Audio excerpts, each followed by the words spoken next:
नमस्कार और आज की बड़ी खबरों में आपका बहुत स्वागत है और मैं हूं आपके साथ निशा भारद्वाज। और आज के बुलेटिन में बात करेंगे पीएम से क्यों मिले सीएम सुखविंदर सिंह सुक्खू, बताएंगे आपको एनसीआर में कैसे मची तबाही, दिखाएंगे आपको ऑपरेशन सिंदूर क्या है बदलते भारत की तस्वीर और बुलेटिन के आखिरी में देखेंगे पीएके में सुरक्षा बलों पर फिर किसने बरसाए बम और गोलियां। लेकिन दिन भर की तमाम खबरों से पहले एक नजर डालेंगे सुर्खियों पर। ऑपरेशन सिंदूर सिर्फ सैन्य मिशन नहीं बल्कि बदलते भारत का प्रतिबिंब है, बोले पीएम मोदी। जापान को पीछे छोड़कर भारत बना दुनिया की चौथी सबसे बड़ी अर्थव्यवस्था, नीति आयोग ने दी जानकारी। दिल्ली में भारी बारिश से जगह जगह भरा पानी, मिंटो ब्रिज में डूबी गाड़ी।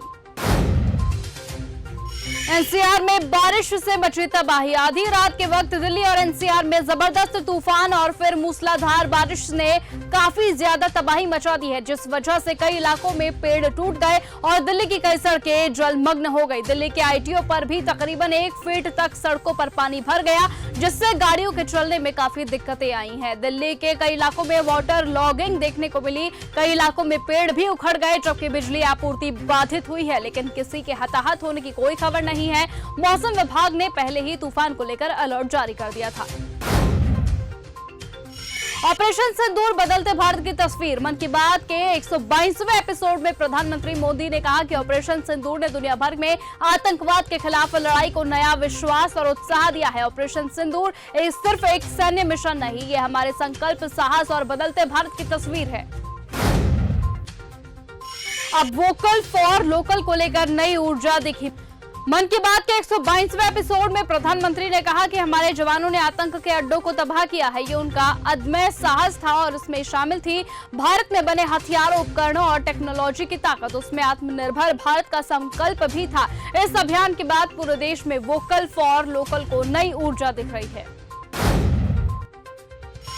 आकाश आनंद के हिसाब से बन रही है बीएसपी की टीम। उत्तर प्रदेश में आकाश आनंद के हिसाब से बसपा की टीम बनाई जा रही है। आकाश को मुख्य कोऑर्डिनेटर बनने के बाद पार्टी में नए सिरे से टीम बनाई जा रही है। काम नहीं करने वाले मंडल प्रभारियों को हटाकर नए लोगों को जिम्मेदारी दी गई है। पार्टी 2027 विधानसभा चुनावों को देखते हुए टीम बना रही है। वो विधानसभा और बूथ वार संगठन को मजबूती देने में जुटी है और ऐसे में मंडल स्तर पर 3 से 4 प्रभारियों को जिम्मेदारी दी गई है।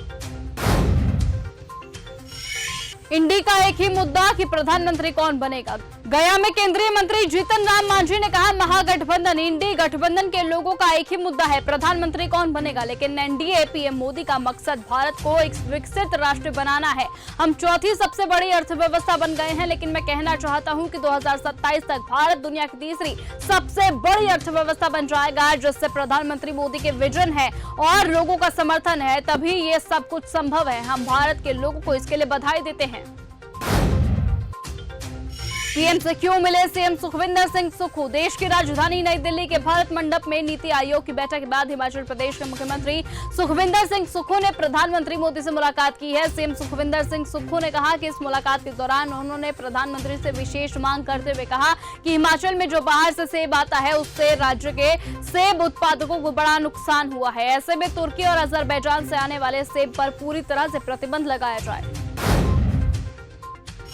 भारतीय राजदूत ने सुप्रिया सुले के साथ की बैठक। कतर की राजधानी दोहा में भारतीय राजदूत विपुल ने एनसीपी की सांसद सुप्रिया सुले के नेतृत्व में सर्वदलीय प्रतिनिधिमंडल के साथ बैठक की। प्रतिनिधिमंडल ऑपरेशन सिंदूर और आतंकवाद के खिलाफ भारत की निरंतर लड़ाई को प्रदर्शित करने के लिए मिस्र, इंडोनेशिया और दक्षिण अफ्रीका का दौरा कर रहे हैं। सुप्रिया सुले, राजीव प्रसाद रूडी, विक्रमजीत सिंह साहनी, मनीष तिवारी, अनुराग ठाकुर, लवु श्री कृष्ण देव रैलू, आनंद शर्मा, वी मुरलीधरन और राजदूत सैयद अकरुद्दीन प्रतिनिधि मंडल का हिस्सा है।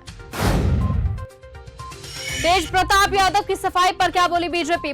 पूर्व मुख्यमंत्री लालू प्रसाद यादव के बड़े बेटे और बिहार सरकार में मंत्री रहे तेज प्रताप यादव ने अनुष्का यादव से रिलेशनशिप पर सफाई पेश की है। उन्होंने दावा किया कि ऐसी तस्वीरों का इस्तेमाल कर परिवार को बदनाम करने की कोशिश की गई है। तेज प्रताप यादव ने एक्स पर लिखा, मेरे सोशल मीडिया प्लेटफॉर्म्स को हैक कर लिया गया है, परिवार को परेशान किया जा रहा है।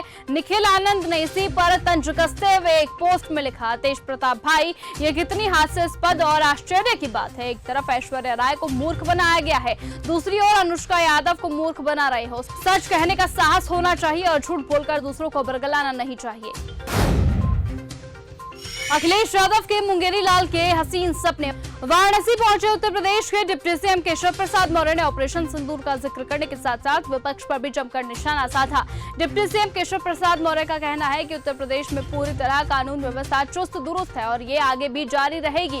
वहीं अखिलेश यादव पर निशाना साधते हुए कहा गया है कि जिनके शीशे के घर होते हैं उनको सवाल उठाने का कोई अधिकार नहीं होता।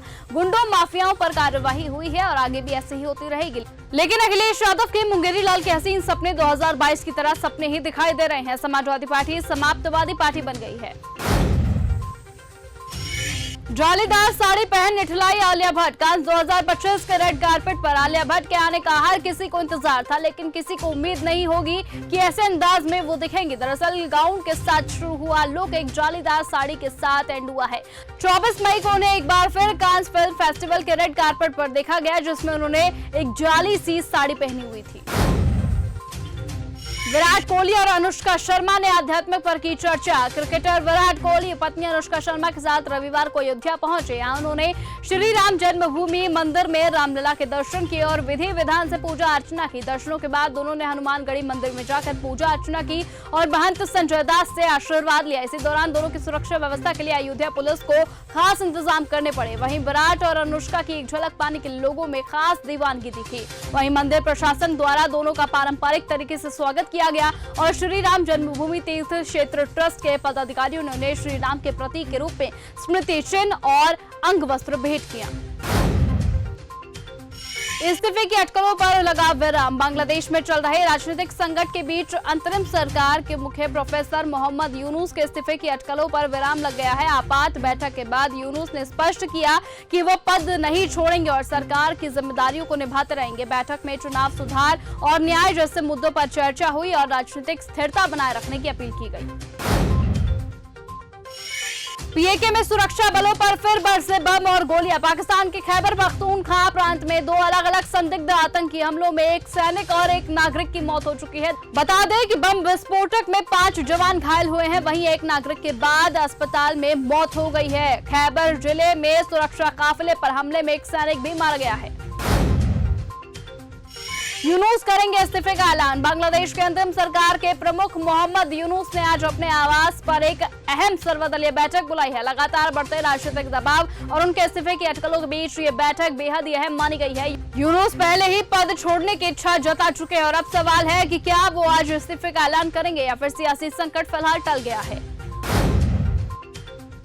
आंधी तूफान से पाकिस्तान में आफत ही आफत। पाकिस्तान के पंजाब प्रांत में भारी बारिश से तबाही मची है। 13 लोगों की मौत और 100 से ज्यादा लोग घायल हुए। मौसम विभाग ने अगले कुछ घंटों में भी तेज आंधी और बारिश की चेतावनी जारी की है। हवाई यातायात बुरी तरह प्रभावित हुआ है। कई उड़ानें रद्द या देरी से चल रही हैं। प्रशासन ने बचाव कार्य शुरू कर दिया और हेल्पलाइन नंबर जारी कर दिया है।